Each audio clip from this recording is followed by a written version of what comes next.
Welcome to the Someone Gets Me podcast, where you'll hear stories of inspiration and hope realized. Hosted by Dianne Allen, intuitive empowerment mentor who specializes in working with people who want to be freed from being stuck in life. You will hear personal stories and professional insights, along with tips on how to conquer overthinking, procrastination, and more. Here's Dianne.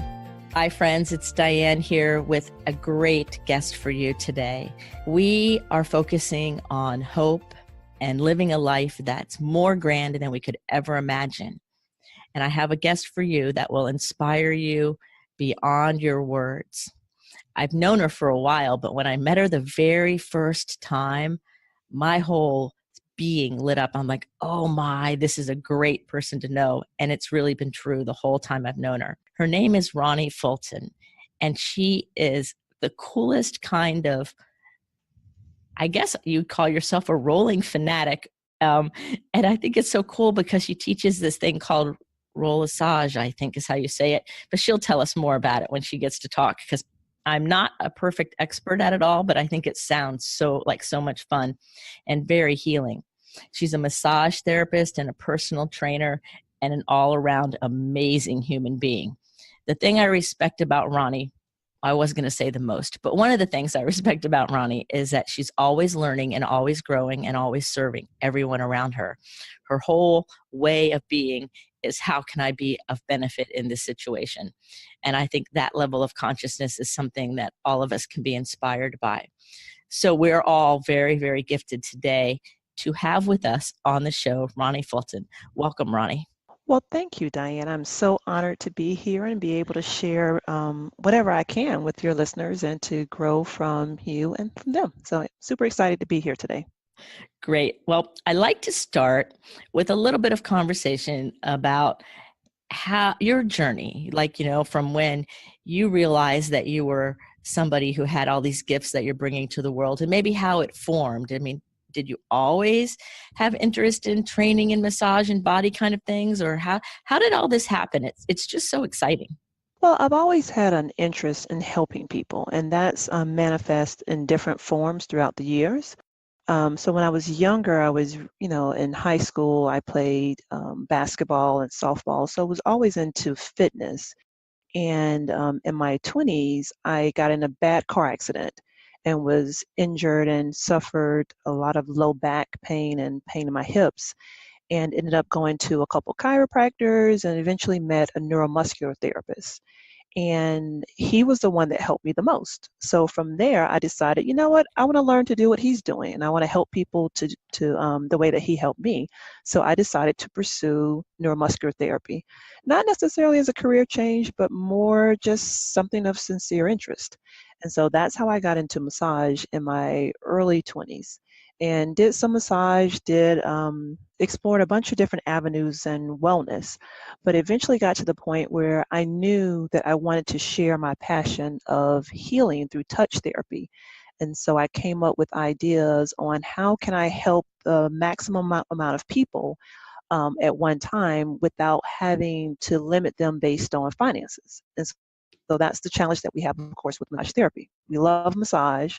We know that it's beneficial for most people, but the one-on-one sessions, some people, they don't have the time for it, and or financially, it may not be something that they have an option for. So that's where I got in this concept of learning how to foam roll and incorporating what I've learned over the years as a massage therapist into a group setting. That's how that works, because I see your pictures and things of what you're doing. I'm like, how did she come up with that idea? Right. And how cool is that? Plus they have the sense of community, everybody together doing it. So there adds that extra benefit. Absolutely. The class is the focus is, of course, on muscle therapy. But one of the things that I highlight in the class is about love. It's about self-love and creating a community where we honor and love each other. So that even as I teach my instructors, because I have a certification now where I teach other people how to do what I'm doing, that is the number one priority, is self-love, self-care, and sharing that with the people around you. Oh, that makes so much sense. Your energy is so loving and kind. And that's great that you're teaching that to people, so that consciousness in that way is forefront in your work. I mean, it's not a surprise to me, but I'm also happy to hear that at the same time. That's great.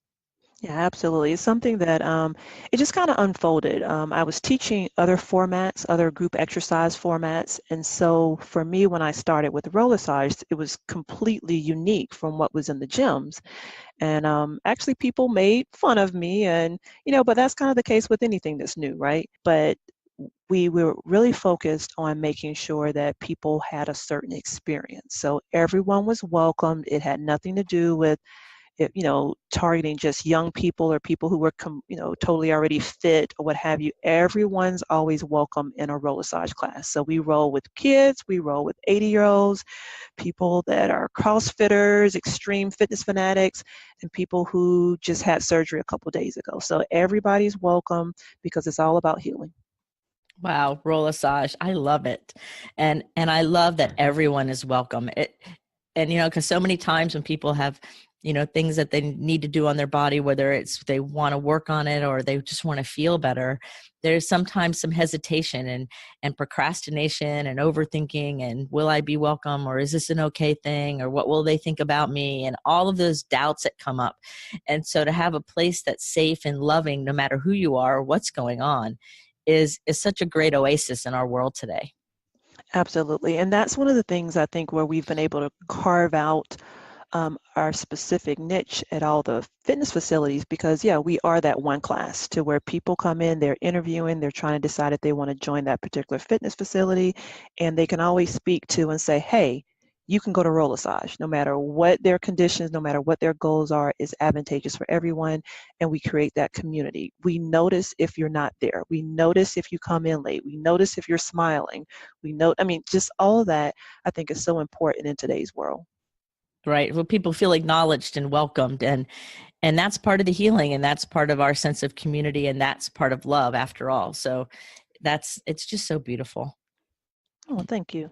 I am speaking of love and this unique ability to create amazing things for people. You're a parent of a gifted son who Mhm. and you're gifted yourself, and you have all of these great assets in who all of you are. Your husband's amazing too. And so I think about you guys and what it must be like in a household with three amazing, gifted, neat people. And I smile. I'm smiling as you can know right now, because I'm picturing your beautiful son's smile and how he obviously is loved and supported in his athletics and other things, and the garden you guys have and everything. And what I'd like you to talk a little bit about is, it's really going somewhere, is how it is for you being the mother of a really amazing, gifted, loving young man, and the lessons he has been teaching you. We'll start there. The lessons that he's teaching you. Well, the ultimate lesson that he's taught me is that it is all about love. I had him, at the time, I had my own wellness center. So I was an entrepreneur at that time. And then once I was blessed to be his mother, I kind of panicked and I thought, well, you know what? I need something more secure. I need more stability. So I went into the corporate world because some kind of way in my mind at that time, I thought that meant security for whatever reason. And honestly, got a little sidetracked, started climbing that corporate ladder, whatever that means, working extra hours and morphing into a person that I wouldn't have been proud to know, if I'm honest. So kind of got away from my core beliefs because I was caught up in achieving a goal and pursuing a position and money. And looked up, and he was at the time about maybe 4 when I realized that I wasn't being the mother that I knew I was called to be. I didn't have time for him. How could I? I'm working 50, 60 hours, stressed out. Who has time to cook in the evening? Who has time to do anything outside of just my needs? And so from that perspective, I literally quit that job and decided, you know what, my first priority is to love my family and be available for them. So he's that constant reminder when I'm pursuing dreams and aspirations, is that at the end of the day, am I loving?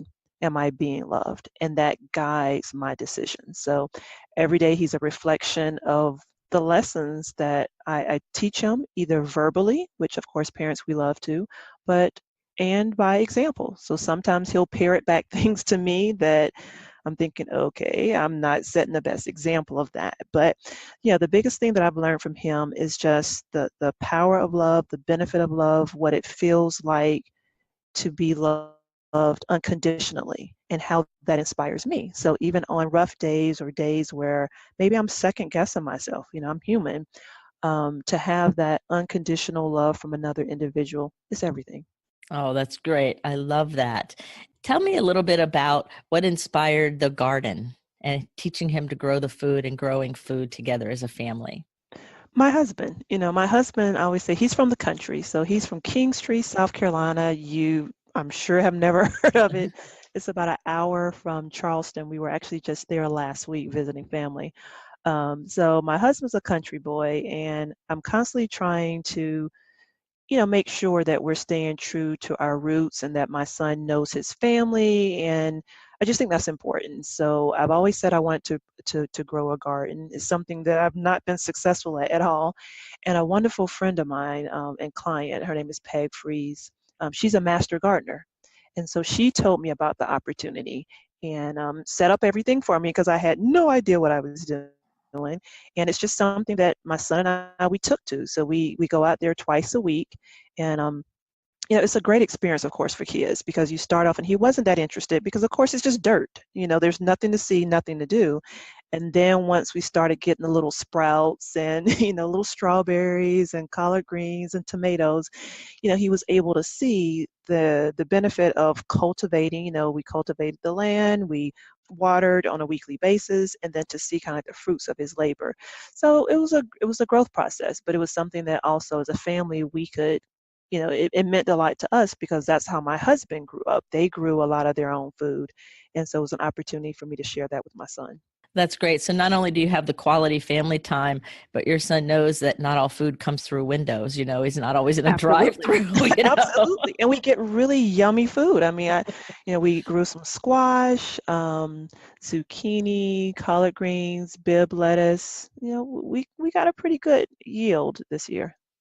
Oh, that's amazing. I love it. It's so nice to just experience and hear of families together in things that are just the basic necessities that when we honor that, like when you honored your inner voice to be true to your family and be true to love and leave the corporate world because you were getting away from who you are. Right. It takes guts and courage to do that. And it's also the most rewarding thing in the world at the same time. Absolutely. I mean, if I had to do it all over again, I would have done it sooner. We all struggle with having confidence and faith that our decisions will lead us in the right direction. So it was scary. It was scary to leave that, quote unquote, good paying corporate job. And at the time, I didn't really have a full-time entrepreneurial business to jump into. But it's like I had this calling, this awakening that I was not serving my family. And I was not proud of myself as an individual because I wasn't holding on to my core values. So decided, hey, I got to be true to me. I got to live the life that I was destined to. So now as excited as I am about my business, my entire business model is built around me being able to be of service and be there and available for my family. So super excited about that. Oh, that's awesome. So how do you handle when you come within yourself dealing with overthinking, when you're overthinking something maybe that you want to do or that your heart is saying, or you have an inspiration and then you find yourself just kind of ruminating and thinking a little bit more than maybe is comfortable? What are some tips that you use to help yourself not get lost down that rabbit hole? I mean, I know we hear it all the time, but it really is a just do it. I took this workshop long ago, maybe about 7 years ago. And one of the presenters, she said, make peace with the suckage, and for whatever reason, that just resonated with me. So a lot of times when I'm overthinking because it's coming from a fear of failure. I don't know, is this a good idea? Is it going to work? And what I've done over time is realize, you know what? The first step out is pretty much going to suck, right? So the first time you try something, it's probably not going to be the huge success that you were hoping for. So when I find myself overthinking based on fear, I just think, okay, embrace the suckage, get out there and do it. it may not be successful the first time, but the second time, the third time, the fourth time is going to get better. So at the end of the day, you just got to take massive action and commit to learning from that. I know I'm going to make mistakes, but I've learned to honor that and love myself, to forgive myself for bad business decisions or whatever decisions that were, not the best, but you learn from it, and it builds confidence and it builds momentum. So you just got to do it. Oh, that's wonderful. I talk about massive action all the time because there's nothing better than taking any action, some action to get us off that stuck point. And then we can kind of reevaluate and see where we're going from there. So that's perfect. I love it. I love the embrace the suckage part. That's hilarious. I'm like, I really like that phrase, Yep. I must think that at least once a day when I'm trying to make a decision or, taking that leap of faith. It's like, hey, Ronnie, you're going to suck sometimes, but it's okay. It's just going to make you stronger. Right. That's wonderful. So when you're working with a client or maybe yourself, but especially clients that have an issue with procrastination, and, procrastination can come from lots of different places. But what I'm curious about is if you have some tips or anything that you would like to share about how to help someone who's procrastinating, whether it's oneself or another, to kind of get off of that procrastination space and actually take the action. Like, what kind of things do you share with people or suggest or use yourself to help alleviate the negative effects of procrastination?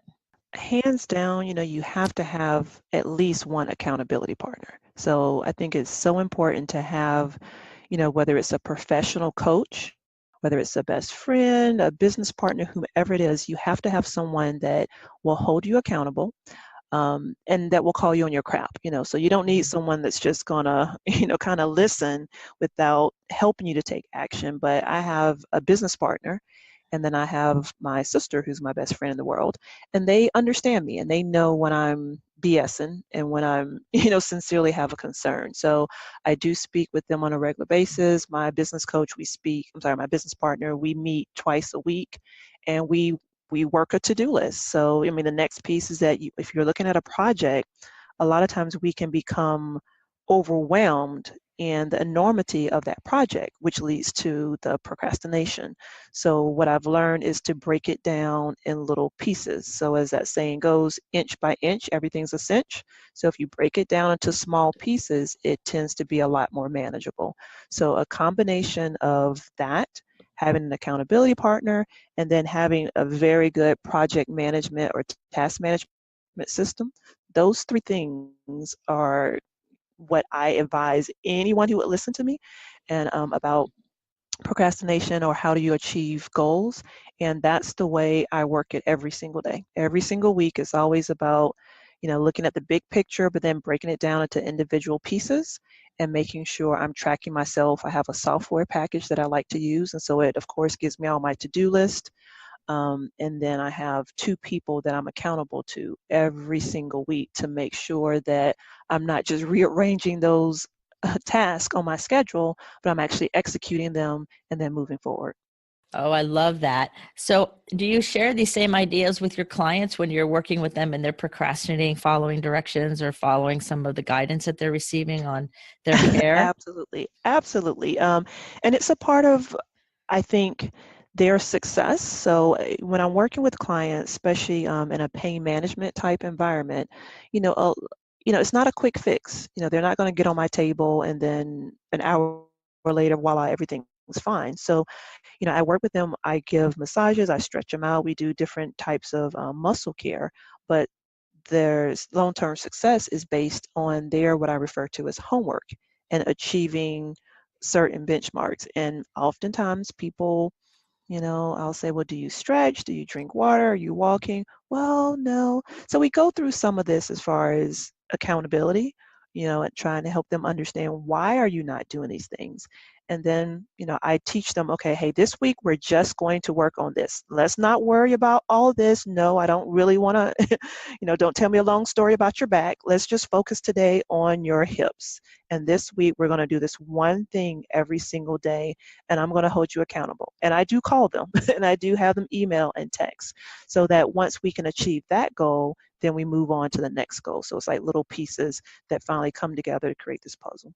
So that's a great example of the love you were talking about in the beginning and the total acceptance of somebody that, I've been getting massages my entire, life practically. And I think I've maybe had one or two people call to see how I was doing, but never anybody holding me accountable ever for what they suggested or what the plan was or whatever. And so I think that is one of the things that's natural to you to make sure they're really doing their homework and staying focused and all of those things, that accountability that is not common in the massage industry, right?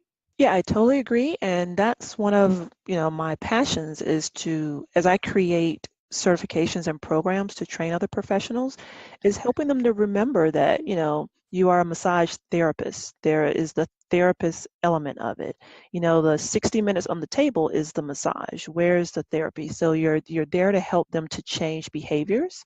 You're there to help them to be accountable for the state that their body is in, but also to empower them so that they can feel better. So that's what I describe as I am a true therapist. So I'm going to, before every session we talk, and after every session we come up with a game plan. So, hey, it's not just get on the table, let me rub on you and leave, but it's, okay, these are some things that I'm going to empower you to do over the next 7 days or 14 days until I see you again, so that you can feel better in your body. Oh, that's so refreshing.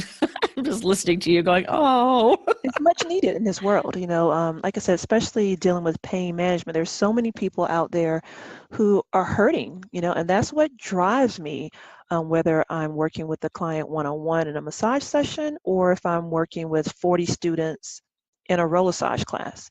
There's so much what I refer to as unnecessary pain. And as a therapist, I want to empower people to minimize that pain. And so that's where the therapy, the coaching, the accountability piece has to be there. If not, it's just temporary. Right. And it also helps people. I think the homework that you give and that accountability piece helps remind people that we're responsible for our own welfare, that we live in this Absolutely. culture.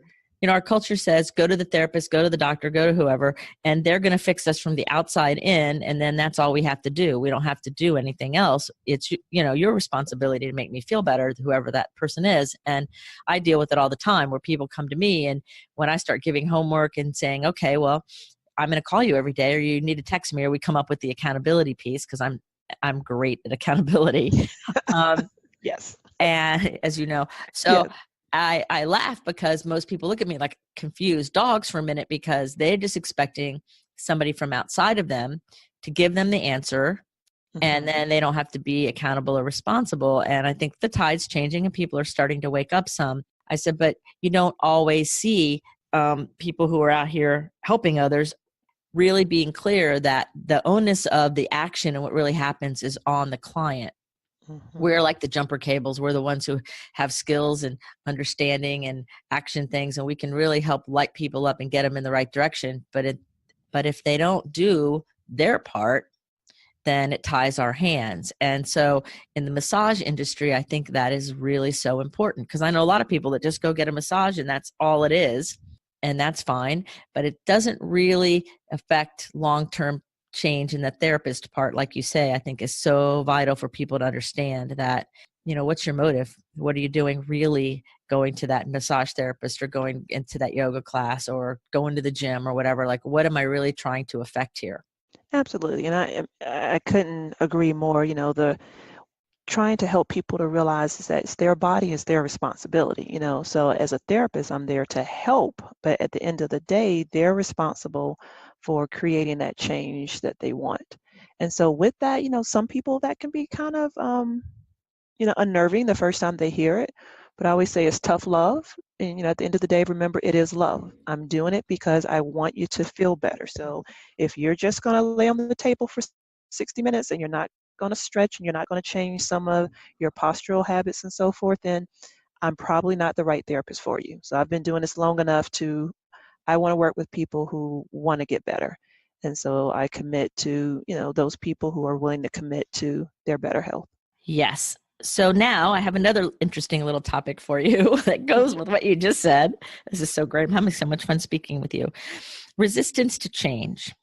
There's a lot of people who are very, very motivated to make changes in their lives, and they get started and they come out of the block strong. And then pretty soon, these different little resistances come up, known to them and maybe unknown to them. But yet, resistance is, I think sometimes, our system wants to keep that equilibrium. When we try to affect change, we have to kind of work through those little resistances, whatever they are. And so, what would you say, or do you have any tips for people who are really motivated, but they're finding some of those inner resistances, like maybe stalling on the appointment, or you say to stretch so much and they do some of it, but not quite all of it, where it's not an outright no, but there's those little, I call them little glitches, little moments of static that are kind of like, rubbing funny. And how do you help people get through those kinds of things? I think a lot of it is preparation, knowing what you're getting yourself into. So if I'm trying to help someone to make a change, we actually will discuss that. I'll say, okay, hey, you're feeling great right now. You're super motivated, but come 3 days from now, what are you going to do when you don't feel like doing my stretches? Or what are you going to do, when you're busy and so forth? So a lot of it is helping them to understand exactly what you said as far as, hey, we're in a place right now. I'm excited, gung-ho, but you eventually get to the point where there's a glitch or there's some resistance. So you know it's coming, so you're prepared for it. So now what are you going to do next? And then the next piece, I think, is being honest. I try to, I always tell people that you can't lie to your therapist. You can lie to other people, but my hands will know whether or not you've been doing your stretches, whether or not you've been making those changes. So make sure you are being honest with yourself first, as far as what are your motives and what is really, really causing you to be resistant. I get people all the time, I'm sure you have it as well, where they blame everyone else. Hey, I couldn't do the stretches. I didn't walk because I had to take my son to basketball practice or whatever it is. And so I'm constantly challenging them. No, it's like, don't lie to yourself. Why did you not, what are your motives? Why are you not making yourself a priority? Because that's really what's happening. You didn't miss your stretches or your exercise because you had to take your son to practice. You missed it because you didn't make yourself a priority. So I do it for myself as far as when I'm creating change. If I'm going in a different direction, I try to prepare myself and have that conversation as far as, it's going to be uncomfortable. And then once it gets uncomfortable, what are you going to do to be able to push through it? That also comes back to an accountability partner. So once again, as their therapist, I'm that accountability partner. But with myself, I have my ladies who help me through that process when I'm doing something that's different. And now I'm hitting that roadblock where, I'm kind of redirecting myself, making excuses, rethinking it. And they're the ones that help me push through. And then being super honest with yourself. Sometimes we're just afraid. We've gotten to a point where now it's scary, and that's okay. So if you can be honest with yourself and now you're scared, then now you can do something about that fear. So being prepared, having accountability, and once again, that honesty factor. Yeah, self-honesty is so important because, if we're not honest with ourselves, like really about what's really happening, we can't do anything. The fear doesn't have a chance to surface, because the function of fear means to get ready. But the function of that fear that gives us the energy to get ready can't really fully work if we're not honest about that that's what it is. And it's important in our process because I think any good change worth making, there's going to be some kind of resistance at some point, or fear that comes up, or doubt that comes up, or any of that. If we really, really want it, if we're just playing around, we probably won't feel it as much. So I think that's really wise, sage advice you just shared. Thank you. You're welcome. And one other thing I'll add is I think, words have power. So I'm just now getting into a space where I'm doing more public speaking. And that can be kind of nerve-wracking. Even when I teach class, that's public speaking on some level. But so people will say, well, hey, are you scared? Are you afraid? And years ago, I learned to change that wording and say, no, I'm not afraid. I'm not scared. I'm excited. And so I think for me that just changing the wording allows me to shift my attitude towards it. So not coming from as much of a place of fear, but coming from a place of this excitement, this positive energy to move forward. So Absolutely. that helps me well. That's exactly what I say. People ask me all the time because I have a lot of conferences to speak in coming up, and I'm almost always speaking in front of a group. And a lot of people are saying, well, you're such an introvert and aren't you ever afraid? I'm like, no, actually, I'm very excited. I spend my whole time being excited, and it completely shifts the way I look at it. And when I say that to someone, they go, oh, and then they start seeing it differently. It's just kind of cute how that all kind of cascades down, Yep. Oh boy. So your company now is called Restore Fitness, right? Correct. And so you do workshops and you train other people to do what you do. And then you also see clients yourself, like individual clients still, right? Mm-hmm. If somebody was curious about learning more about what you do and how to know more about you, what could they do? Is there a website they can go to, or do you have an email list, or do you have something, a YouTube channel that maybe they could see and learn more about this amazing rollassage and the other things that you do? Yes, so we have a website. It is iRestoreFitness.com. We are just about done with it, but it is up in a beta version. So it's just about done, but there's a few features that's not active yet. So Restore Fitness is the company's new name. And on that site, you can look at, there's a fully developed calendar. So it shows all of our classes, all of our workshops, all the programs that we offer. So right now we have rollassage, which is our group exercise foam rolling class. And January the 11th, I will be doing my first workshop called MyoLove. And what MyoLove is, it's my obsession with massage, because that's what I do. It is a group style form of massage therapy. So I can host up to 10 people. We partner everyone up. So there's 5 people on the table. So there's 5 people getting massages. And then I'm teaching 5 people how to give massages in a fully clothed, open environment. So it's a pretty unique class. I've done it for years more as a couples massage type workshop on Valentine's Day, but now this is something I'm integrating more on a regular basis. So that's the newest group exercise class that we have coming out. And then also we have a Restore app that will be launched on January the 15th. So got a lot of positive things going, but my ultimate goal is to teach people how to love on themselves, so self-care, and then in turn share that with the people around them. My philosophy has always been is that, a lot of times people just don't feel well, and it's not an excuse for treating people poorly.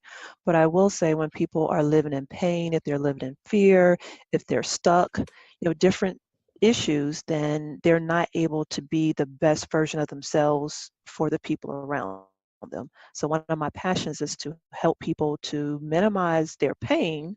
And yes, I work with a lot of athletes and performers and so forth, but ultimately so that they can feel better and share and express love more openly and freely with the people around them. Oh, that's great. And so people can go to your website, irestorefitness.com, and Correct. learn more about you and learn more about all the amazing things that you're doing and follow you there and see what neat things you're up to. And I will put that link and your other links in the show notes so you can contact Ronnie and tell her you heard her on this podcast and see what neat things that you can get engaged with her, or just connect with her, because Ronnie's amazing.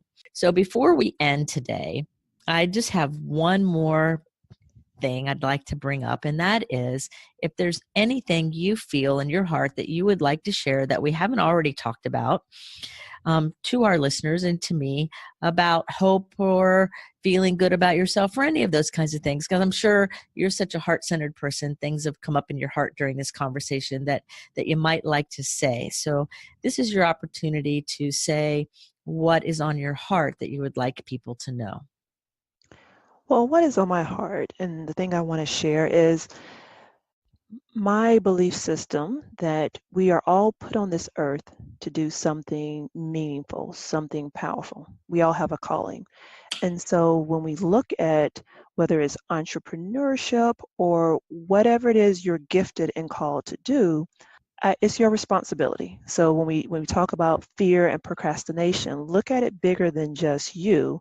You have a purpose, and it's your responsibility to share that purpose with the world. And don't let fear, procrastination, self-doubt get in the way. It's just that simple.